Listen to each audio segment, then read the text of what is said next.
नमस्कार दोस्तों, स्वागत करते हैं आप सभी का वीडियो गुरु के आज के सेशन में। आज हम यहाँ पर पढ़ने वाले हैं मॉडर्न इंडिया का एक बहुत इंपॉर्टेंट टॉपिक जो है मराठा, यानी कि मराठा साम्राज्य के बारे में, मराठा राज्य के बारे में हम पढ़ेंगे। और जैसा कि माना जाता है कि मराठा राज्य की जो स्थापना है या मराठा को जो ऊंचाइयों पर पहुंचाने वाले थे वो थे शिवाजी। जो आपके एग्जाम के पॉइंट ऑफ व्यू से शिवाजी के बारे में सबसे ज्यादा पूछा जाता है।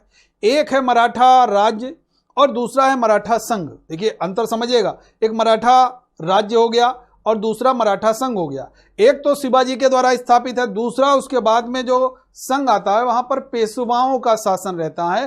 तो हम इसको पहले मराठा राज्य के बारे में बात करेंगे, यानी कि शिवाजी के बारे में बात करेंगे, फिर हम बात करेंगे उसके बाद में पेशवा के बारे में। तो यहां पर जो हम बात करने वाले हैं तो मराठा राज्य की, तो यहां पर बात करेंगे हम लोग शिवाजी के बारे में।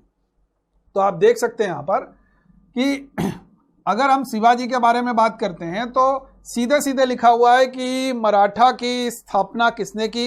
An independent Maratha kingdom was created by Shivaji. It is very important point. अगर कभी पूछा जाए मराठा को एक राज्य के रूप में, एक स्वतंत्र राज्य के रूप में स्थापित करने वाले कौन थे, तो सीधा सा आंसर हो जाएगा आपका शिवाजी। अब शिवाजी के बारे में इन 1674, अगर 1674 की बात करते हैं तो 1674 में शिवाजी को ताज पहनाया गया, यानी कि शिवाजी का राज्याभिषेक होता है 1674 में और उसके बाद में वो बन जाते हैं छत्रपति। तो एक क्वेश्चन आपका कई बार पूछा जाता है कि कब शिवाजी का राज्याभिषेक हुआ, तो आपका आंसर क्या होना चाहिए, 1674 में इनका राज्याभिषेक किया गया। आगे हम लोग बात करते हैं शिवाजी के बारे में और points. Shivaji was born on April 10, 1627 at the fort of Shivneri. It is important point, यानी कि यहां पर शिवाजी के जन्म को लेकर के बातचीत की गई है। जन्म कब हुआ, अप्रैल 10, यानी कि 10 अप्रैल 1627 को इनका जन्म हुआ। और कहां पर हुआ, तो शिवनेरी के दुर्ग में इनका जन्म हुआ।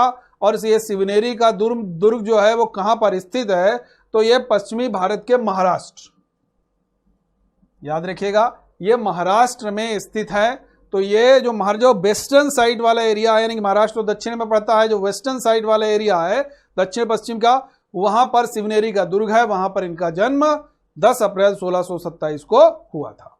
आगे हम इनके कुछ पर्सनल यानी कि व्यक्तिगत चीजों के बारे में बातचीत करते हैं। व्यक्तिगत मतलब इनके फादर का क्या नाम था। फादर का, इनके पिताजी का नाम था शाहजी भोसले। माता के नाम की बात करते हैं जीजाबाई। और इनके रिलीजियस टीचर यानी कि धार्मिक शिक्षक के बारे में बात करते हैं तो ये बहुत महत्वपूर्ण नाम है, समर्थ गुरु रामदास। अगर कभी आपसे पूछा जाएगा शिवाजी के शिक्षक कौन है, शिवाजी के आध्यात्मिक गुरु कौन है, तो सीधे सीधे आंसर क्या होगा आपका, समर्थ गुरु रामदास। अब यहां पर शिवाजी के बारे में कुछ अन्य महत्वपूर्ण बातें हैं। Shivaji was made an administrator and an expert soldier by the Kondadev, Dadaji Kondadev के द्वारा ही एक प्रशासक और विशेषज्ञ के रूप में इनको बनाया गया। तो कभी भी अगर आपसे यह पूछा जाए इनके शुरुआत में इनको एक योद्धा के रूप में, इनको एक सैनिक विशेषज्ञ के रूप में किसके द्वारा ढाला गया, तो आपका आंसर क्या होना चाहिए, दादाजी कोंडदेव। तो दादाजी कोंडदेव जो है ये आपका एक महत्वपूर्ण क्वेश्चन बन सकता है। ठीक है भाई। नेक्स्ट हम लोग बात करते हैं रामायण और महाभारत। अगर हम रामायण महाभारत जो है वो शिवाजी कह सकते हैं कि रामायण और महाभारत ने शिवाजी के हिंदू मूल्यों को आजीवन रक्षा करने के लिए प्रेरित किया था। अगर कभी आपसे ये पूछा जाए कि शिवाजी के ऊपर जो हिंदुज्म, जो हिंदू धर्मोद्धारक का जो प्रभाव है वो किस ग्रंथों के द्वारा दिखता है, तो आपका आंसर होना चाहिए रामायण और महाभारत के पढ़ने से ऐसा हुआ था। आगे अब हम लोग बात करने वाले हैं शिवाजी का अफजल खान से मुकाबला। अगर अफजल खान के बारे में बात करेंगे, यानी कि Afzal Khan was deputed by Adil Shah. अब आदिल शाह कौन है, ruler of Bijapur, to punish Shivaji, but later Afzal Khan was killed by Shivaji in 1659। यानी कि अफजल खां को शिवाजी को दंड देने के लिए आदिल शाह द्वारा नियुक्त किया गया। तो अफजल खां को भेजा किसने? आदिल शाह ने। यह आपका क्वेश्चन आ चुका है। आदिल शाह ने अफजल खान को भेजा शिवाजी को दंड देने के लिए, लेकिन यहां पर शिवाजी के द्वारा अफजल खान की हत्या कर दी गई। और एक कहानी आप लोगों ने पढ़ी होगी कि गले मिलने के लिए जब अफजल खान गले मिलता है, शिवाजी को पहले ही पता चल जाता है कि ये हमारी हत्या करने के लिए है, तो जो बगनखा होता है जो हाथ में पहना जाता है अंगूठियों की तरह, उससे उनको मार करके, पेट में मार करके हत्या कर दी जाती है अफजल खान की। तो इस तरीके से शिवाजी के द्वारा अफजल खान की हत्या कर दी जाती है। अब यहाँ पर मुगलों से संघर्ष के बारे में, क्योंकि मराठों का मुगलों से भी संघर्ष रहा है, यहाँ पर हम मुगलों से संघर्ष के बारे में पढ़ते हैं। तो मुगलों के साथ शिवाजी का जो टकराव है वो बेसिकली होता है मार्च 1657 में शुरू होता है।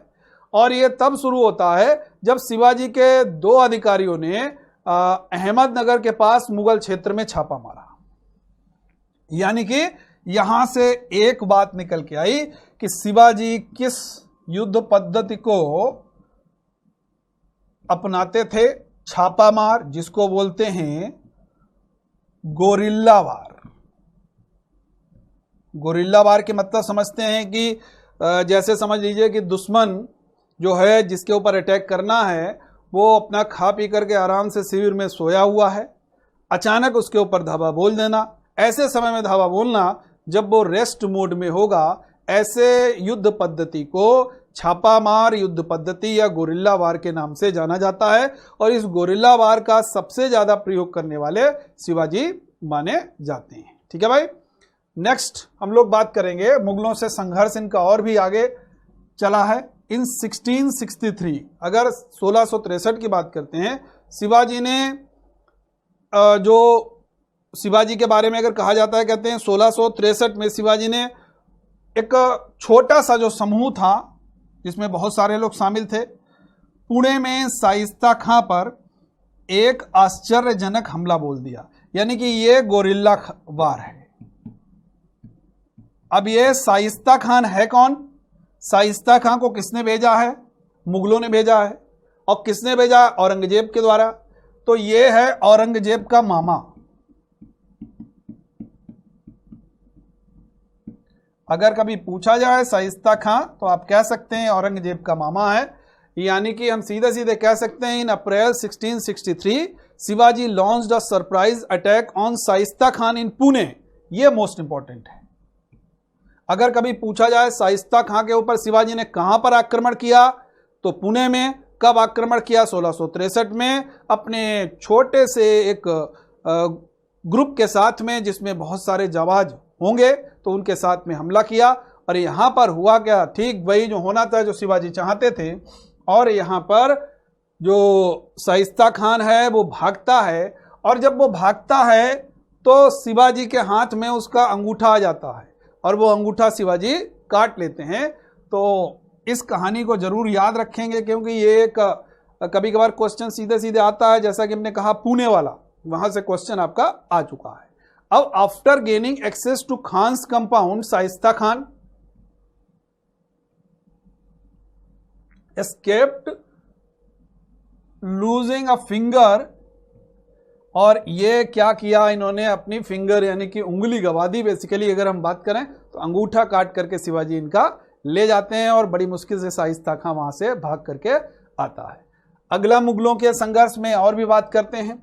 अब यहां पर शाइस्ता खां का जब अंगूठा कट गया तो मुगल भी तो चुपचाप बैठने वाले नहीं हैं। अब क्या हुआ? शाइस्ता खां के हमले का जो हमला किया गया शाइस्ता खां के ऊपर, उसका बदला लिया। और बदले में क्या हुआ? 1664 में शिवाजी ने एक धनी मुगल व्यापारी केंद्र सूरत शहर को भी बर्बाद कर दिया। यानी कि शाइस्ता खां पर जो हमला हुआ था, अभी शिवाजी यहां पर रुके नहीं, अभी बदला होगा। ठीक है ना, मुगल भी बदला लेंगे इसका। और इसके बाद में भी हम देखते हैं यहां पर बदला किस तरीके से लेते हैं। लेकिन शिवाजी ने किया क्या? एक धनी मुगल व्यापारिक केंद्र सूरत को यहां पर बर्बाद कर दिया। और अब यहां पर आप देख सकते हैं the attack on Shaista Khan and the Surat जो अटैक हुआ शाइस्ता खां पर और सूरत पर, जो कहना चाहिए शिवाजी ने सूरत को अधिकार कर लिया, इसके एवज में औरंगजेब नाराज हुआ बहुत, और उसने जवाब में शिवाजी को हराने के लिए क्या किया, राजपूत राजा जय सिंह को भेजा और उसके साथ में एक बहुत बड़ी सेना भी भेजी। वो सेना कितनी थी, 15,000 की सेना के साथ में यहां पर आ गए जय सिंह। यानी कि अब यह बदला हो गया किसका, दो चीजों का बदला हो गया। देखिए, एक तो शाइस्ता खां के अपमान का बदला, और दूसरा क्या हो गया, सूरत को जो अपने अंडर में शिवाजी ने किया था। इन दोनों का बदला लेने के लिए जयसिंह को शिवाजी ने भेजा है एक 15,000 की सेना के साथ में। और यहां पर ये पराजित होते हैं शिवाजी पराजित होते हैं यहां पर, और एक संधि होती है। वो संधि कौन सी है, पुरंदर की संधि। इसको आप लोग याद रखेंगे। अगर कभी पूछा जाए कब हुई, तो आंसर क्या होगा, 11 जून 1665 को, 11 जून 1665 को हुई है ये संधि। इसकी आप लोग डेट याद रखेंगे। पुरंदर की संधि किसके बीच में हुई, तो आंसर होगा शिवाजी और जयसिंह के बीच में ये संधि की गई। अब पुरंदर की संधि में शिवाजी के पास में 35 किले हैं महत्वपूर्ण। इन 35 महत्वपूर्ण किलों में से इस संधि में यह तय हुआ कि वो अपने 23 किले दे देंगे मुगलों को, केवल 12 किले अपने पास में रखेंगे। यानी कि Shivaji agreed to give up 23 of his forts, keeping 12 for himself and pay compensation of 4 lakh gold huns to Mughals. यानी कि 35 किलो में से 23 किलो मुगल को दे देंगे, और 40,000 हूण जो हैं, 40,000 हूण सोने के, वो भी मुआवजे के तौर पर, यानी कि मुआवजा मतलब जो नुकसान हुआ है उसके तौर पर मुगलों को देंगे। यानी कि ये तुरंत मुगलों ने, औरंगजेब ने बदला ले लिया। ठीक है भाई, आगे हम लोग बात करते हैं। अब यहां पर आगरा में गिरफ्तारी और पलायन शिवाजी का कैसे होता है गिरफ्तारी, इसको देखते हैं।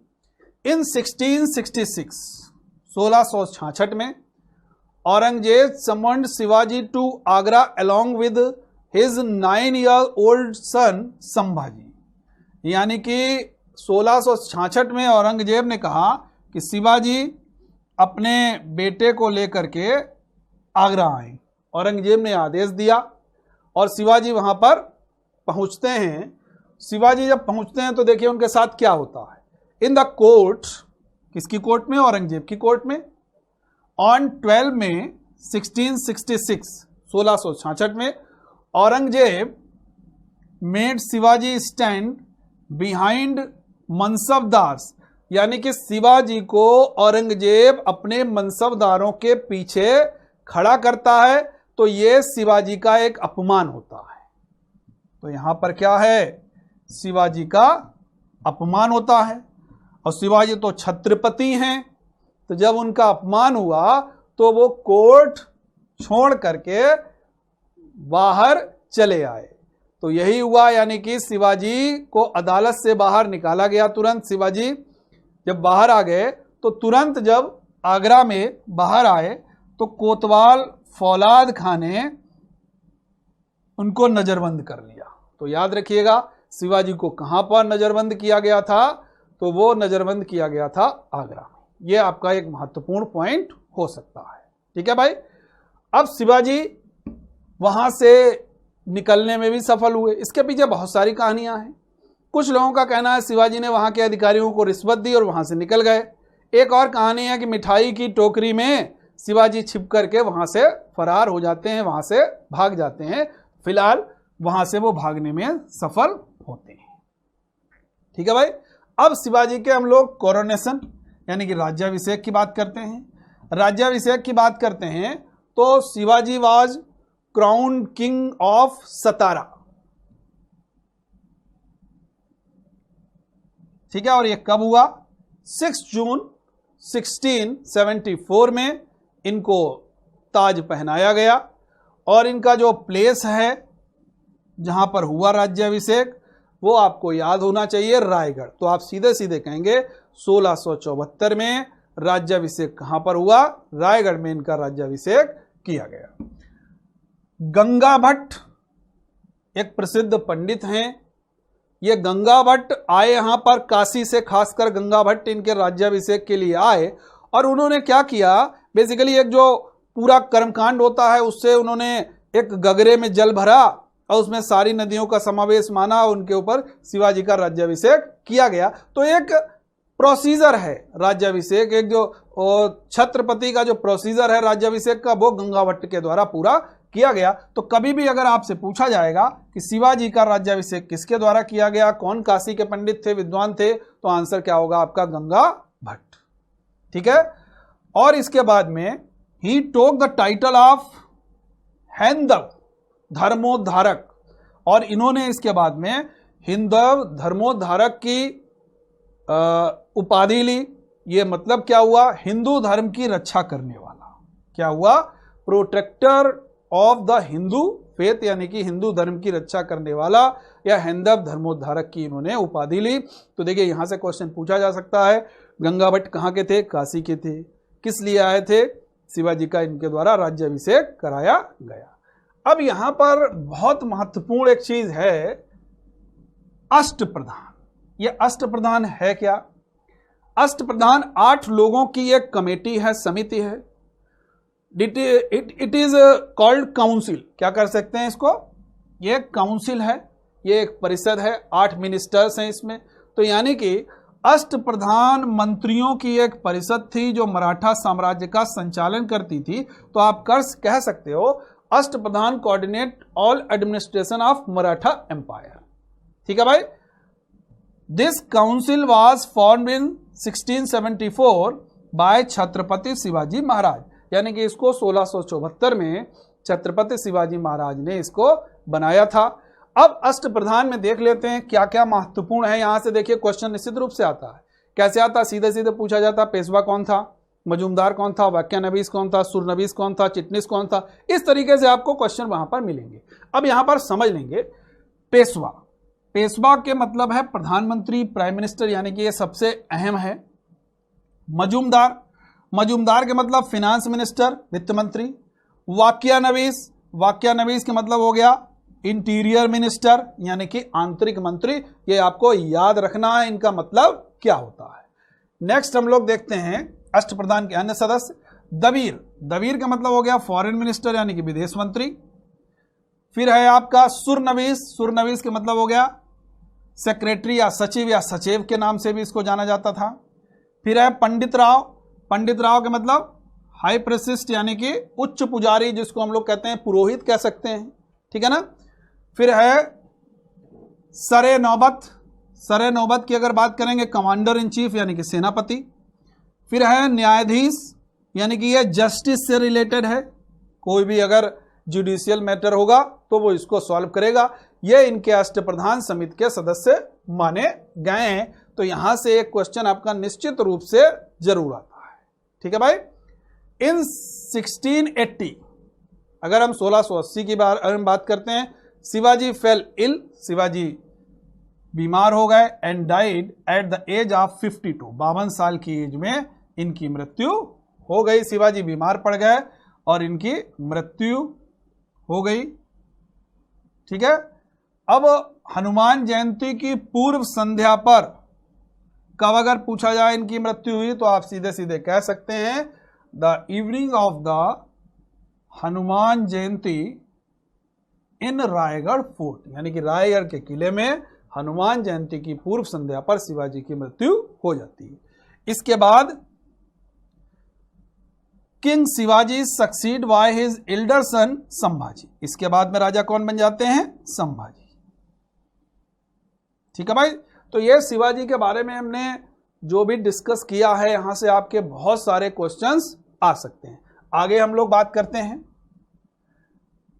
Maharaja Chhatrapati Shivaji was the first Maratha ruler to introduce the Peshwa system in the Indian subcontinent, यानी कि पेशवा का जो पद है, पेशवा की जो प्रणाली है, वो किसके द्वारा शुरू की गई, वो सबसे पहले शिवाजी के द्वारा ही शुरू की गई। और Peshwa was the title of prime minister, of the Maratha state, यानी कि जो पेशवा है वो मराठा साम्राज्य का प्रधानमंत्री के रूप में जाना जाता था। ठीक है भाई। तो आगे हम लोग कुछ और महत्वपूर्ण बात करेंगे। संभाजी, देखिए शिवाजी के बाद में बने हैं संभाजी। संभाजी के बारे में बात करते हैं। Sambhaji ji was the second ruler of the Maratha kingdom, ये दूसरे मराठा के शासक हैं, यानी कि दूसरे मराठा शासक हैं शिवाजी के बाद में। इन 1689 संभाजी वाज कैप्चर्ड, 1689 में संभाजी कैप्चर्ड किसके द्वारा? बाय औरंगजेब। ठीक है ना, यानी कि संभाजी को औरंगजेब द्वारा पकड़ लिया गया और बाद में उनकी हत्या कर दी गई। ठीक है भाई, इस तरीके से संभाजी का अंत हो गया। Shivaji created an independent Maratha kingdom with raised as the capital and successfully fought against the Mughals to defeat his kingdom। यानी कि शिवाजी ने मराठा के साथ अपनी राजधानी के रूप में एक स्वतंत्र मराठा राज्य भी बनाया और राज्य की रक्षा के लिए मुगलों के खिलाफ उन्होंने लगातार संघर्ष जारी रखा। ठीक है ना। फिर उसके बाद में अगर कभी पूछा जाए कि इन्होंने छत्रपति की उपाधि कब ली, तो आप कह सकते हैं 1674 में, यानी कि he was crowned as Chhatrapati in 1674। ठीक है भाई। अब यहां पर शिवाजी की कुछ एक प्रणाली देख लेते हैं, इन्होंने क्या ऐसा किया। रेवेन्यू सिस्टम का है ये पार्ट। शिवाजी यूज्ड काठी, याद रखिएगा काठी सिस्टम। ये kathi system of Malik Ambar measure land with the help of kathi, यानी कि जो ये भूमि को नापने के लिए ये मलिक अंबर की काठी प्रणाली का प्रयोग किसके द्वारा किया गया? शिवाजी के। तो ये किस लिए है? भूमि की नाप जोख के लिए काठी का इस्तेमाल करने वाले शिवाजी थे। ही रिप्लेस द जागीरदारी सिस्टम, इन्होंने जागीरदारी सिस्टम रिप्लेस किया, हटा दिया, और उसके स्थान पर कौन सी प्रणाली आए? रैयत बाड़ी। तो कभी भी अगर आपसे पूछा जाए शिवाजी किस प्रणाली को अपनाया था, तो आंसर होगा आपका रैयतवाड़ी। ठीक है भाई। तो ये सारे महत्वपूर्ण चीजें मराठा संघ से, हालांकि इसमें जो मेन टॉपिक है वो आपका शिवाजी ही है। तो शिवाजी के बारे में आपको पढ़ना है यहाँ पर। अब इस क्लास को आपको देखने के बाद में, जब आप ये पूरा सेशन देखेंगे, तो उसके बाद में शिवाजी और मराठा से, खासकर शिवाजी से आए हुए सारे क्वेश्चन एक पेपर पे लिख लीजिए और सेशन देखते जाइए और उनके आंसर करते जाइए। और इसके अलावा आप लोग क्या कर सकते हैं कि अगर आपके पास कोई भी मानचित्रावली है, मानचित्रावली मतलब जो हिस्टोरिकल मैप्स आते हैं, उसमें अगर शिवाजी का आप देखेंगे तो वहाँ पर सारे फोर्ट्स के बारे में आपको जानकारी और मिल जाएगी। तो इस सेशन को आप लोग एक बार देखने के बाद में प्रीवियस ईयर के क्वेश्चन से जरूर कंसल्ट करिएगा, तो पूरा टॉपिक आपका क्लियर हो जाएगा। तो आज का सेशन हमारा यहाँ पर कंप्लीट होता है। फिर से आपसे हम मुलाकात करेंगे एक नेक्स्ट सेशन में एक नए टॉपिक के साथ में। तो आज के लिए इतना ही रखते हैं। Thank you for watching.